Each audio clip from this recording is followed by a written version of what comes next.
Hai Atomia, jumpa lagi dengan saya Maria Francisca Winata. Mari malam ini kita melanjutkan materi motivasi kita ya. Apa yang kita bahas pada hari ini? Saya ingin mengajak teman-teman untuk menyadari bahwa bisnis yang kita geluti sekarang ini, bisnis multi level marketing, itu adalah bisnis yang merupakan sekolah kita yang terbaik. Disinilah self development yang terbaik yang kita bisa dapatkan ya. Sebelum kita melanjutkan materi ini, saya ingin mengawalinya dengan sebuah cerita, tapi ini bukan dongeng, ini adalah kisah nyata ya. Jadi beberapa ratus tahun yang lalu, para arkeolog dunia berusaha mencari satu patung Buddha yang dipercaya itu satu patung itu dari emas semua. Itu di negara Thailand. Saat itu negara Thailand masih dikenal dengan negara Siam ya. Nah, para arkeolog berusaha mencarinya. Semua arkeolog dunia datang mencari, menggali, berusaha mereka menganggap itu masih terkubur di dalam tanah. Mereka cari semua, digali, dan mereka tidak pernah menemukan patung itu. Akhirnya para arkeolog menyimpulkan bahwa patung itu pasti sudah dirampok oleh negara yang dulu berperang dengan negara Siam. Dan pasti sudah dibawa pergi dari negara Siam itu, sehingga patung itu sudah tidak ada di negara Siam ya. Nah, dalam berlangsungnya waktu, lama-lama ini dilupakan dan dianggap mitos. Yang menarik, ternyata pada tahun 1955 patung ini ditemukan. Di mana patung itu?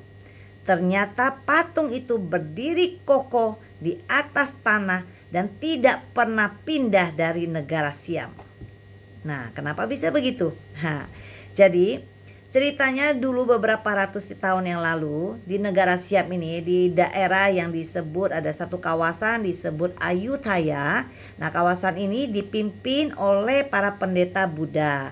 Mereka hidup damai, dia memimpin rakyatnya dengan penuh kasih sayang dan mengajarkan semua rakyat itu benar-benar saling mengasihi satu sama lain. Hidup sangat damai dan mereka sangat fokus dan taat dengan ajaran Buddha ya.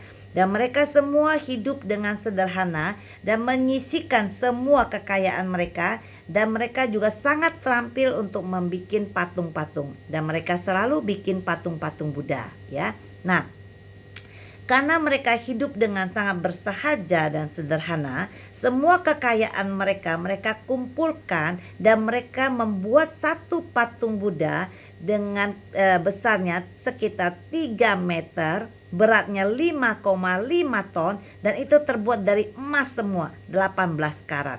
Ya, luar biasa ya. Dan ini adalah hasil jeripaya seluruh orang-orang masyarakat di kota itu. Nah, jadi mereka tidak pernah mempersiapkan diri untuk perang. Mereka tidak pernah adanya pendidikan militer. Tidak ada. Mereka meyakini hidup itu penuh damai.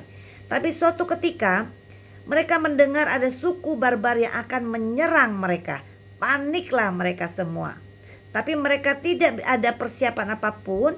Dan mereka hanya memikirkan bagaimana mereka menyelamatkan patung Buddha emas mereka. Mereka tidak mau nanti ada suku barbar yang membawa pergi patung yang sangat berharga ini. Kemudian timbullah ide brilian dari salah satu masyarakat di sana untuk menimbun patung emas ini dengan tanah liat yang tebal.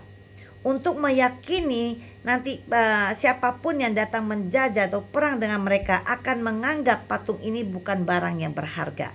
Nah, kemudian mereka segera menempelkan tanah liat yang tebal di patung emas mereka, sehingga terbentuklah patung itu seperti patung tanah liat yang biasa ya. Oke, nah disitulah patung liatnya berdiri. Kemudian terjadilah perang, dan kabar baiknya benar, patung itu selamat, tidak diambil.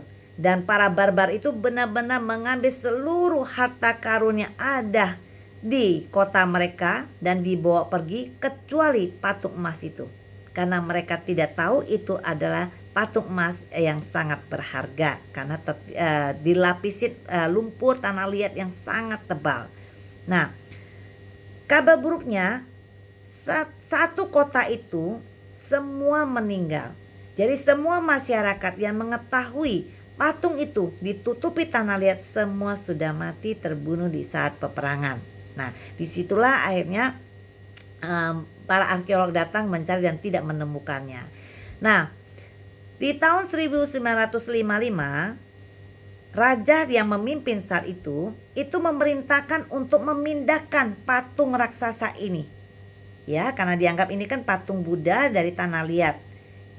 Dipindahkanlah dengan tali baja yang luar biasa kuat sebenarnya.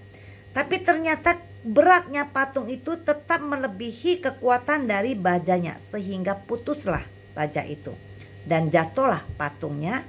Tapi patung itu tetap utuh, hanya terbentur di tanah. Dan kemudian hujan besar, hujan sangat lebat. Akhirnya para masyarakat yang memindahkan patung itu memutuskan patung itu biarkan di situ saja, tapi ditutup dengan terpal. Nah, itulah yang dilakukannya. Nah, tengah malam salah seorang pendeta Budanya merasa ingin memeriksa patung itu. Keluarlah dia dan dia membawa senter. Dan dia menyingkap terpalnya, dia menyenter patung. Terkejutlah dia karena melihat cahaya kuning yang silau yang sangat menyengat mata. Ya. Kemudian dia mengkorek, melunturkan lumpur itu karena kan tadi hujan yang sangat lebat sehingga tanah liat yang tebal ini mulai gampang untuk dikerok. Dan semakin dikerok dia menemukan warna emas yang menyala dari patung itu. Terkejutlah dia dan dia ingatlah dengan mitos ini. Cepat-cepat dia kembali dan membangunkan semua pendeta itu dan semua masyarakat itu. Mereka semua membersihkan patung itu dan tampaklah patung yang sedang dicari berabad-abad ini berdiri kokoh di depan mereka. Ya, nah itu adalah ceritanya, jadi kisah nyata. Nah, apa kaitannya dengan motivasi kita hari ini? Yang ingin saya sampaikan kepada teman-teman semua bahwa seringkali kita ini seperti ditutupi dengan lumpur yang sangat tebal. Sebenarnya emas itu, patung emas itu ada di dalam diri kita masing-masing. Kita ini terlahir sebagai the winner. Tapi seringkali kita menutupi diri kita dengan lapisan lumpur yang begitu tebal. Apakah itu? Itu seringkali lapisan lumpur itu merupakan rasa putus asa kita, rasa trauma kita, rasa tidak percaya diri kita, kehilangan visi kita, pasrah dengan situasi. Ya, semua mengikat kita, membentuk kita menjadi tampak diri yang sangat kelam. Membuat kita tidak bisa dilihat oleh orang lain, membuat kita tidak bersinar sama sekali, membuat kita menjadi seonggok manusia yang terpuruk sangat dalam. Ya, nah, kita harus bisa membersihkan lumpur ini. Bagaimana kita membersihkan lumpur ini? Kalau patung itu membiarkan hujan deras yang membasahi dan meletekkan lumpur itu sehingga kilaunya bisa keluar terpancar dari patung itu, kita bagaimana? Kita bisa memantulkan kilau itu dari bisnis kita. Di bisnis networking inilah Anda belajar. Anda akan menemukan kilauan itu dari diri Anda. Coba kita lihat ya. Saya sudah banyak sekali melihat teman-teman saya yang mulai dari awal, yang tidak mengerti bagaimana bicara di depan, yang dari awal merasa saya nggak pernah bisa bicara di depan orang, ya. Saya nggak mungkin bisa presentasi, saya nggak bisa ngajak orang, ya banyak hal yang dia merasa tidak bisa. Tapi kalau kita mengikuti leader-leader kita, kalau kita belajar dari education center kita bisa belajar dari ODS, kita bisa belajar dari Success Academy, terus mendengarkan channel Atomy, itu akan membangkitkan api di dalam diri kita. Kita akan terus belajar. Anda belajar bagaimana WhatsApp teman Anda belajar menyapa teman Anda belajar bagaimana untuk berkomunikasi. Terus Anda akan menggali diri Anda. Dan yang luar biasa, dan saya sangat bangga dengan Atomy Indonesia dari manajemennya, selalu memberi peluang untuk kita semua. Lihatlah setiap ayo bisa, setiap nanti SA kita, mereka selalu berusaha mengajak semua member yang belum pernah menjadi speaker, ayo kirimkan video Anda. Ya, mereka akan melatih Anda, mereka akan memberikan peluang kesempatan bagi semua membernya untuk menjadi pembicara. Tidak penting bagaimana Anda membawakannya. Tidak penting apakah Anda bisa membawakannya begitu canggih, begitu bagus, seperti speaker-speaker yang sudah biasa bawa acara. Itu tidak penting. Tapi yang paling penting adalah Anda menangkan diri Anda. Yang paling penting Anda berani untuk mencoba. Yang paling penting Anda belajar untuk keluar dari zona Anda. Anda berani untuk membuat diri Anda berbicara. Ya, itu udah satu kemenangan yang luar biasa. Semua itu dari jam terbang. Lama-lama Anda akan menjadi seorang yang luar biasa. Anda menjadi leader yang hebat. Anda menjadi speaker di Ayo Ayo Bisa. Anda belajar mulai memimpin Zoom di tempat tim Anda, ya. Itu akan membuat Anda belajar banyak. Membuat tim Anda melihat sosok Anda. Anda ingin sukses di sini, ingin sukses di business networking, Anda harus membuat diri Anda dilihat oleh tim Anda. Figur Anda jangan ada di bayangan leader Anda lagi. Tampillah, ya, tampillah dengan percaya diri. Jadi di bisnis multi level marketing itu dikenal dengan bisnis yang tidak pernah rugi. Kenapa tidak pernah rugi? Kalau Anda memang benar-benar menjalankannya, Anda pasti berusaha belajar untuk berbicara. Anda pasti berusaha untuk memimpin tim Anda. Mulai hanya dari 1 orang kah, 2 orang, 3 orang, lama-lama tim Anda menjadi besar. Di situ Anda bertumbuh pribadi Anda, karakter Anda akan tumbuh. Nah, pertanyaannya, di saat Anda sekarang belum mencapai apapun, anggap deh jenjang mastership yang paling awal pun Anda belum dapat. Apakah Anda rugi? Tidak. Minimal pasti Anda sudah menjadi seorang yang luar biasa. Anda mampu bicara. Anda mampu memimpin tim Anda untuk Zoom. Ya. Jadi sebelum secara finansial Anda dapatkan, sebelum kebebasan finansial ada di tangan Anda sudah untung.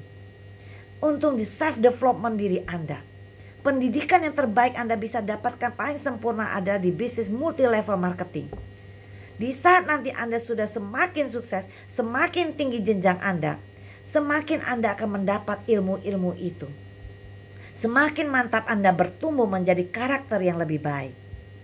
Ya, kalau Anda semakin besar tim Anda dituntut menjadi leader yang bisa semakin humble. Anda dituntut untuk mengerti semua karakter.